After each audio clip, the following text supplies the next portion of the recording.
One offensive coordinator will be coaching in the Super Bowl in just a matter of weeks and then might just stick around in New Orleans as the New Orleans Saints' next head coach. We got all that and a little bit of lagniappe for you on today's episode of Locked On Saints.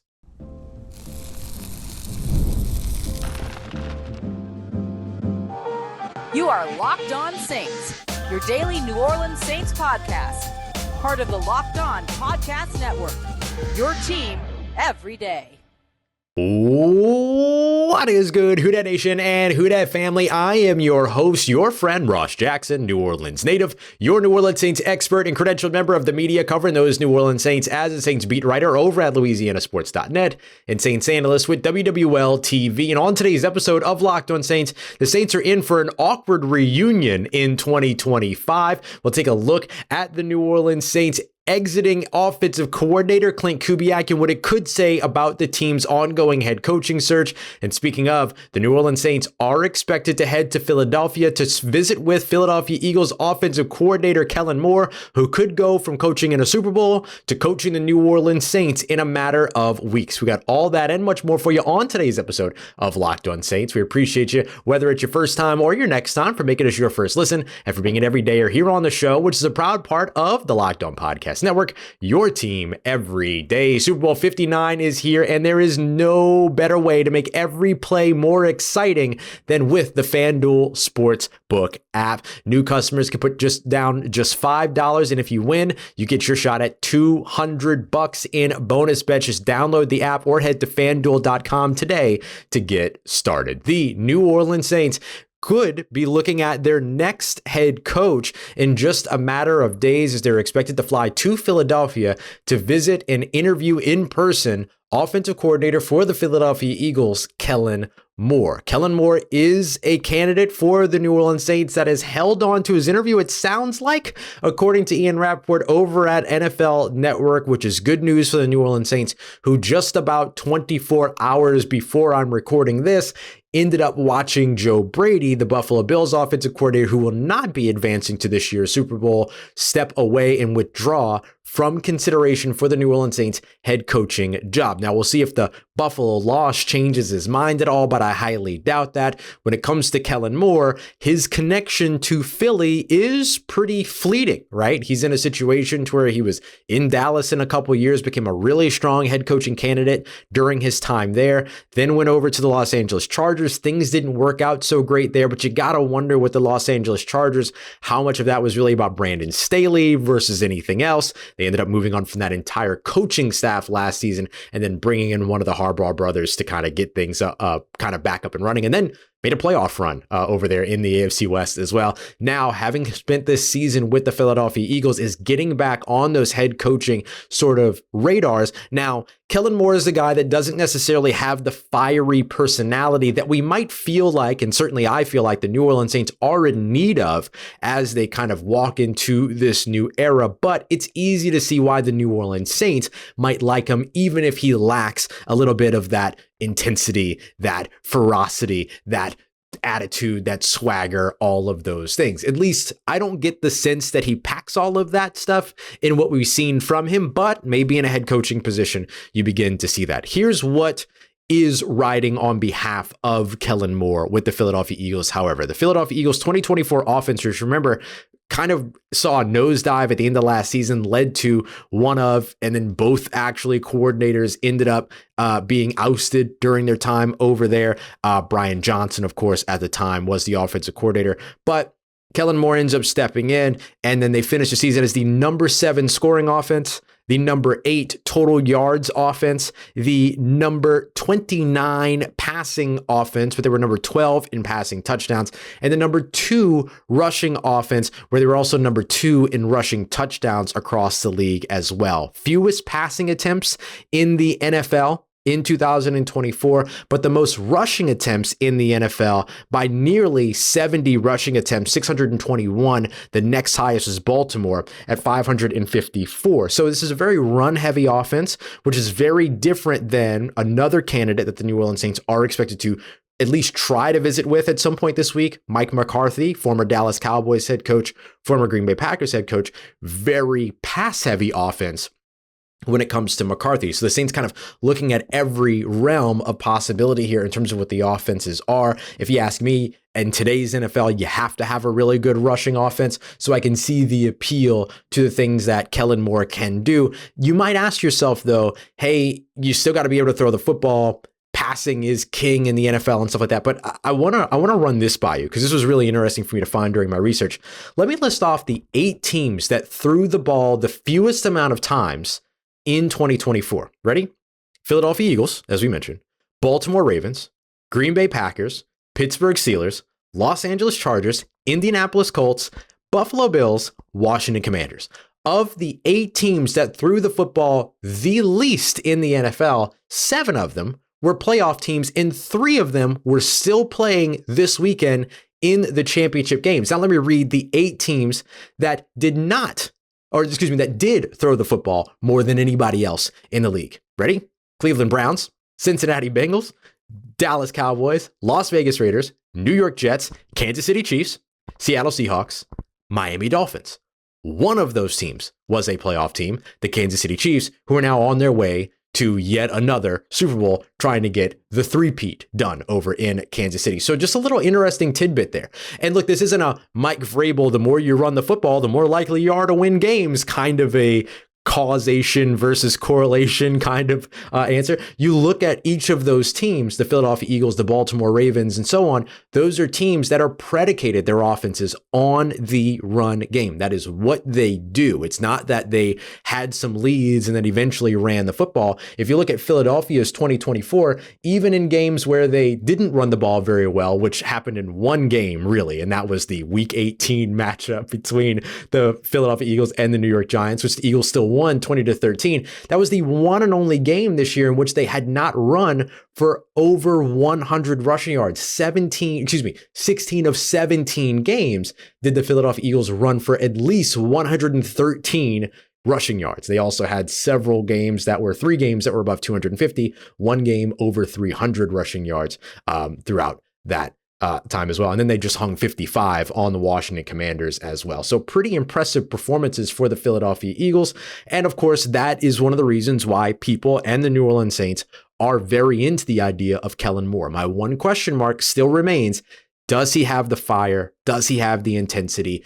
Does he have what it takes to not be the Dennis Allen on the sideline where you just didn't feel the fire, you didn't feel the intensity, you didn't feel the charge? That's my big thing. You need a person as your head coach that's not just a good coordinator, but somebody that's a good leader. Can Kellen Moore be that? And that's what you got to figure out in the interviews. Now, I want to take a look at a couple of other things, including some important, we'll call them situational statistics, right? The Philadelphia Eagles offense, number 10 in third down conversion rate, solid there. Number 21 in the red zone, which is actually kind of surprising to me because of the tush push and all that, but that's where they are. But 5th fewest turnovers or 5th fewest amount, tied for 6th, fewest, or actually just alone at 6th, fewest turnovers, or team with the fewest turnovers at just 15 turnovers on the season giveaways. So pretty solid stuff there. Look, I get it. I understand why a team like the New Orleans Saints would be interested in Kellen Moore, especially after losing their offensive coordinator in Klint Kubiak, which was kind of already expected. We'll discuss that here in just a little bit.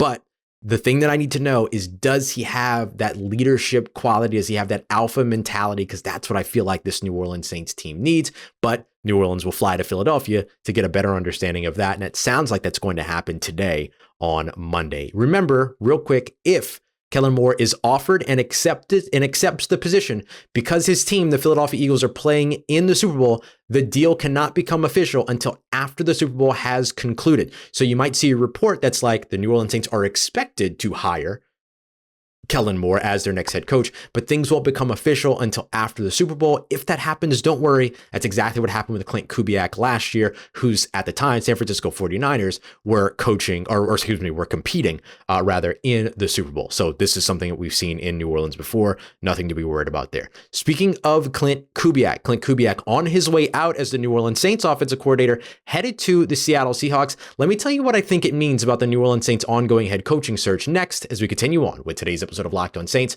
part of Locked On Podcast Network, your team every day.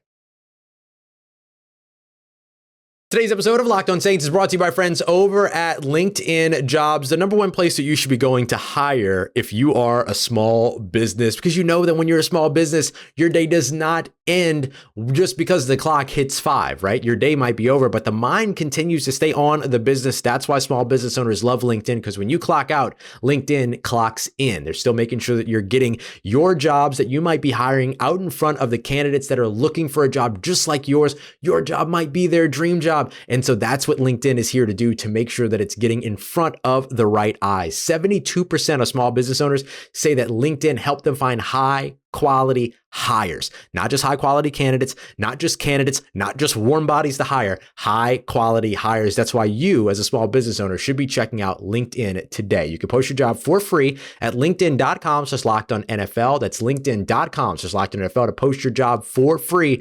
linkedin.com/lockedonnfl. Terms and conditions apply. All right, family, the New Orleans Saints have lost their offensive coordinator in Klint Kubiak, who will be heading to the Seattle Seahawks, but not necessarily a big surprise. But with Klint Kubiak heading to Seattle, does it give us a little bit of a glimpse into what the New Orleans Saints are thinking with their upcoming head coaching hire?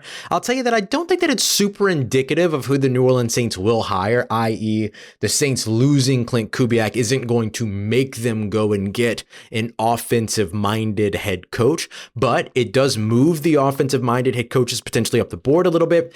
And if nothing else, it makes non-offensive candidates, which there are only two, Anthony Weaver, the Miami Dolphins defensive coordinator, and then Darren Rizzi, who's a little bit more of the CEO head coach as a special teams coordinator. It does kind of put the, I don't want to say emphasis, but kind of puts the impetus rather on them to be able to express the offensive coordinator hire that they could make. Now, here's the thing that I will say. The Saints, before getting anywhere in terms of these in-person interviews and stuff like that, allowed Klint Kubiak to go out there and interview with the Cleveland Browns, a position that he was expected to be, or at least initially referred to, as the front runner to land, but then they ended up promoting from within.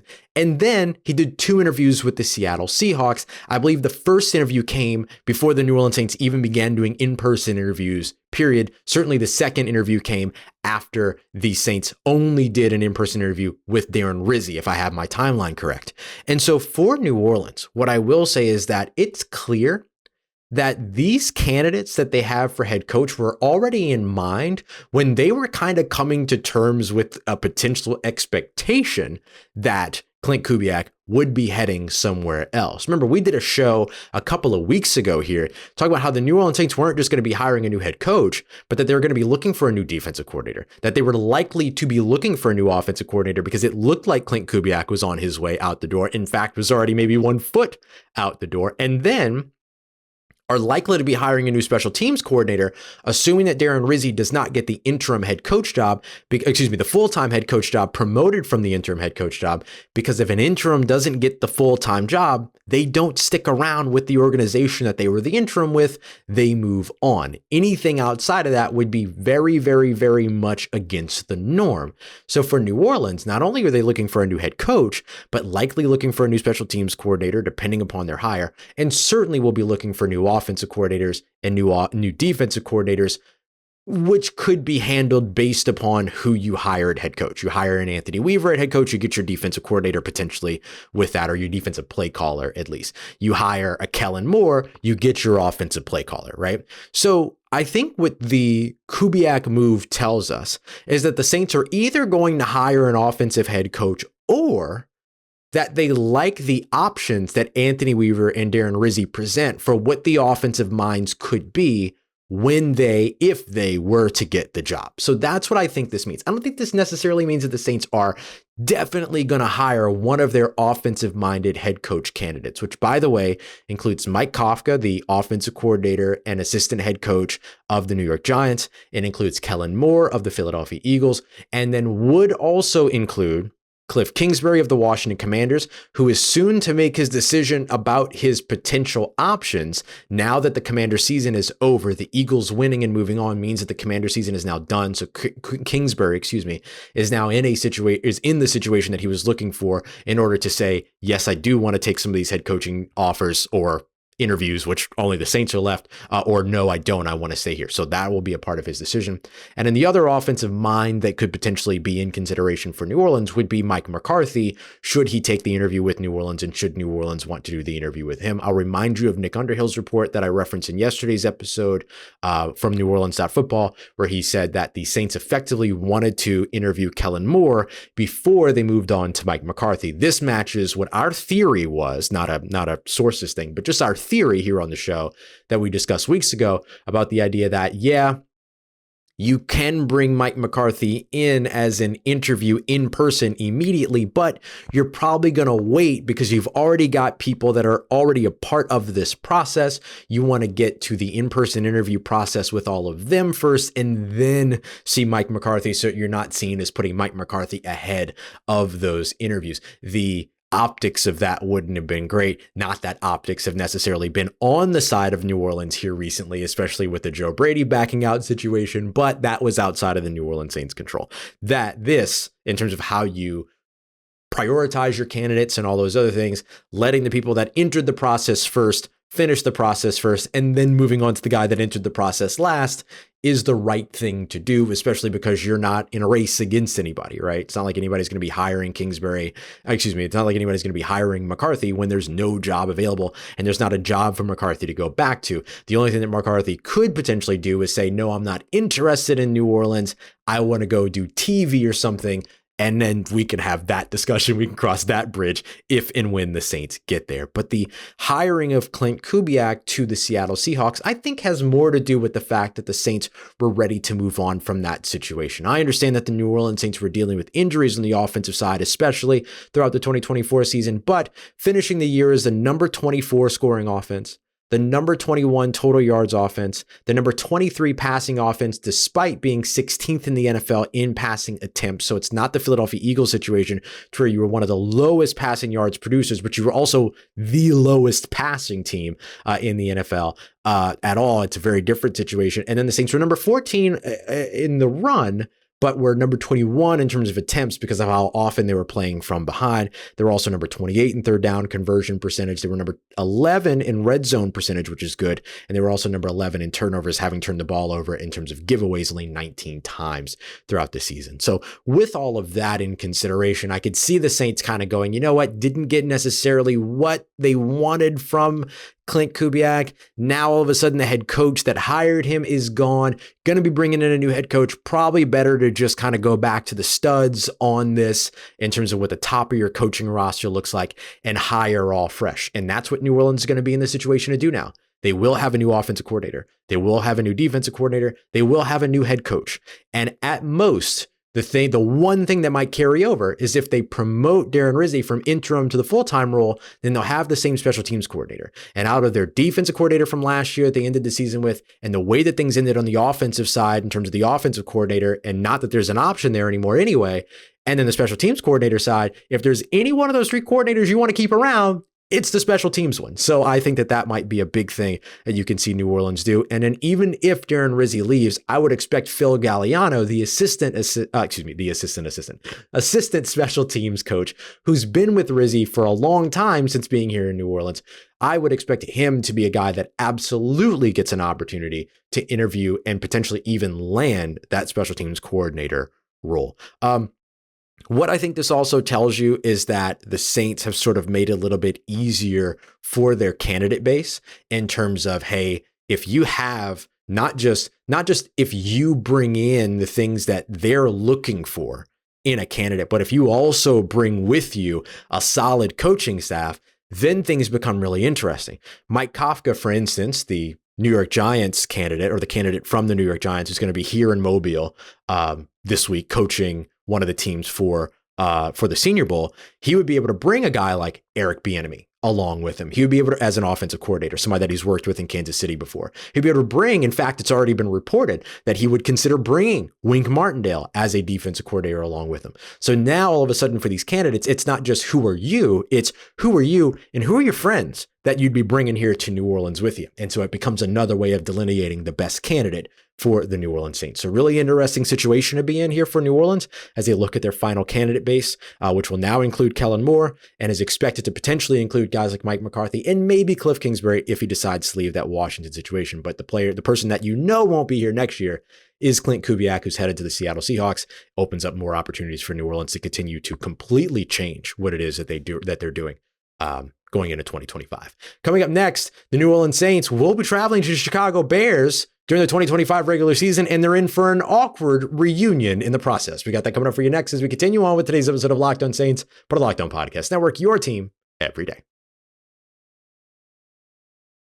Today's episode of Locked On Saints is brought to you by friends over at FanDuel, America's #1 sportsbook, and the place that you should be going right away because Super Bowl 59 is here, betting Christmas, as we love to call it. And in this one game with these two teams, there are endless opportunities. All the different things that you can bet on over at FanDuel are going to be so much fun. Whether you're trying to predict the first touchdown, maybe you're trying to call the MVP, you can even bet on the opening kickoff, you can bet on the Gatorade dump, the color of the liquid. It's going to be awesome. I absolutely love Super Bowl betting. And over at FanDuel, you're also going to be able to get on a live betting all game long, adjusting your bets so you can feel all of the thrill from kickoff to the final whistle. And right now, new customers have it even better. You can go and download the FanDuel app or head over to FanDuel.com today to get started. Bet $5, and if you win, you'll score $200 in bonus bets at FanDuel.com or the FanDuel Sportsbook at Bet with FanDuel today, official partner of Super Bowl 59. Let's get it, Who Dat Nation. The New Orleans Saints are going to be traveling to take on the Chicago Bears next season during the regular season. It's already a part of their season stuff like that. We don't know exactly when just yet, but when they do it, boy, is it going to be an awkward reunion over in Chicago. The Chicago Bears, who of course made the big splash hire of this NFL head coaching cycle, bringing in Ben Johnson, the offensive coordinator of the Detroit Lions, my apologies, the #1 candidate on everybody's list, the experts, media, analysts, fans, like all that stuff. And rightfully so, right? Like he was the guy going into this coaching cycle. The Chicago Bears land him from across the division. He immediately gets in, starts talking trash during the introductory press conference, takes a shot at Matt LaFleur and the Green Bay Packers. Well, I really enjoyed beating Matt LaFleur twice. All that kind of stuff. I mean, just immediately endeared himself to Chicago Bears fan base, Chicago Bears media, all that good stuff. Then the next thing that he does is that he goes to hire offensive coordinator, defensive coordinator, and in doing so, brings in two former New Orleans Saints staffers. That's going to be Dennis Allen, former New Orleans Saints defensive coordinator and former New Orleans Saints head coach, who of course was relieved by his duties following the Week 9 loss to the Carolina Panthers. He's going to Chicago now as the defensive coordinator, and a name that you might recognize, Declan Doyle, who was formerly the New Orleans Saints offensive assistant, the one that actually took over after Joe Brady left. Joe Brady was with the Saints 2017, 2018, 2019, went to the LSU Tigers, won a national championship there. In 2019, Sean Payton went and hired Declan Doyle to come in to be a part of the organization as the offensive assistant. He then brought Declan Doyle with him to Denver. Sean Payton did, made him the tight ends coach. He spent 2 years as a tight end coach, 2023 and 2024, And now at just 28 years old is headed to the Chicago Bears to be the offensive coordinator under Ben Johnson.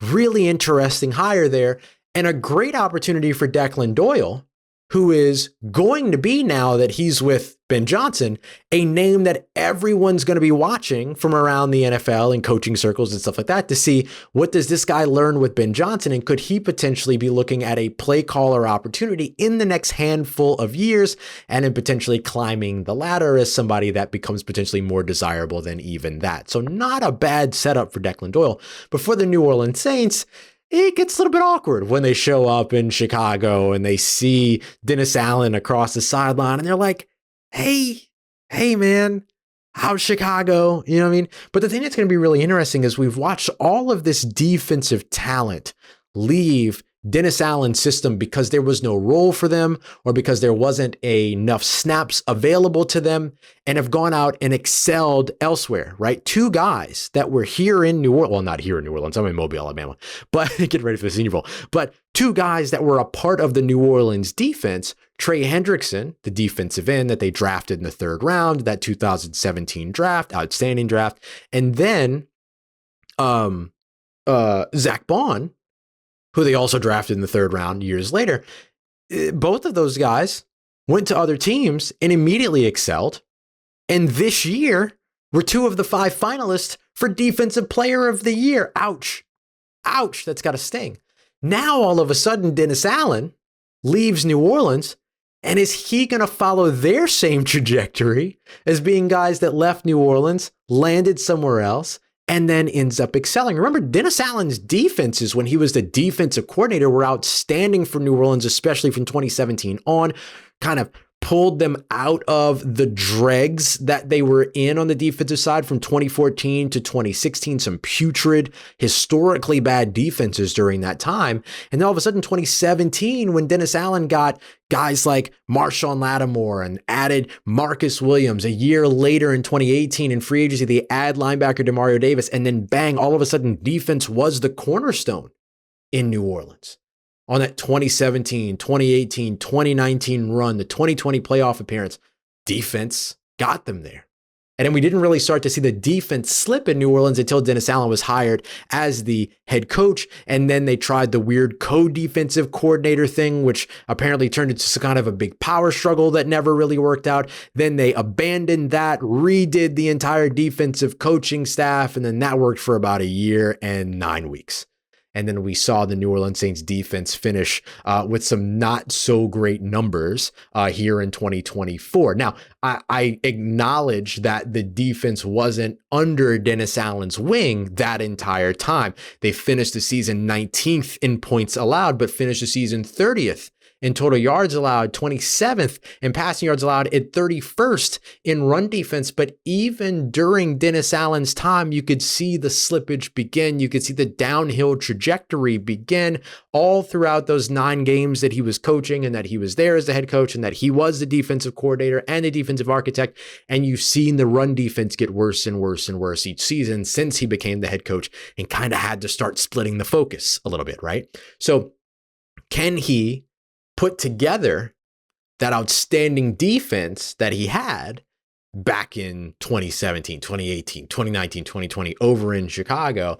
And will the New Orleans Saints be one of the teams to get a taste of it? Or will the Saints, let's say, for the sake of continuity in terms of what we're discussing today, let's say that the Saints hire Kellen Moore and Kellen Moore takes the New Orleans Saints offense to new heights right away. Then all of a sudden, do you get this big shootout and this big firepower offense between the New Orleans Saints and Dennis Allen's defense, and then you get a battle of the ages between what could have been a revenge game for Dennis Allen and turns into a nana nana boo boo, I took over and I did better than you for whoever the new head coach is that pioneers an outstanding offense to go up against that defense or something like that. Like, it could be really awkward. It could be really fun. It could be really exciting. It could also be really confusing.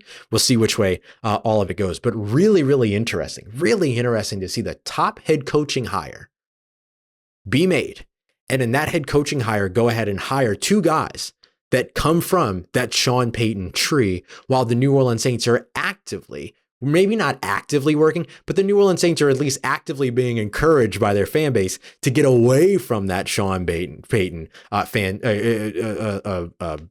tree, if you will, as quick as they can. And at this point, now with Dennis Allen gone, really the only Sean Payton guys left, or guys that were around during Sean Payton's time that are left, are Michael Hodges, the linebackers coach, and then some of the special teams guys like Phil Galliano and Darren Rizzi, who could potentially end up being the Saints head coach next season. So we'll see where things go there. But the Saints actively shedding away some of those Sean Payton days, while the Chicago Bears, they get the big exciting hire in Ben Johnson. He's like, give me some of those Sean Payton guys. We'll see which one of those approaches work. Another really interesting note before we wrap up here, Dave Ziegler, who had been serving as the personnel assistant for the New Orleans Saints, former general manager over in Las Vegas, has a new job. So he, who has been a part of the New Orleans Saints coaching staff search, has now left that position and is now the assistant general manager over with the Tennessee Titans. So that's one person out of the New Orleans Saints head coaching job search as a part of the search committee. Very, very interesting move there. But Dave Ziegler now no longer an assistant with the New Orleans Saints, or an advisor, personnel advisor with the New Orleans Saints, now with the Tennessee Titans. So just a quick update there. All right, coming up in tomorrow's episode, Senior Bowl practices begin bright and early, 9 a.m. Central Time, bright and early, if you're like me. And so what I want to do is take a look at some of these names that I have that I'm going to be watching all throughout Senior Bowl week and introduce you to them. And of course, we'll continue to keep you up to date to see if there's been any updates on the New Orleans Saints visit with Kellen Moore. Did that indeed happen today? We'll cover it all in tomorrow's episode. We appreciate you very much, as always, for making us a part of your day, part of your routine, for saying yes to me on the show. If you see me, please say hi. And if you need anything else around your New Orleans Saints in between these episodes, make sure you follow me on your favorite social media at Ross Jackson, NOLA. Hit me up. Learn how the family's doing, how you living. Let me know how you momming them. And trust Who Dat Nation, I'll holla at you.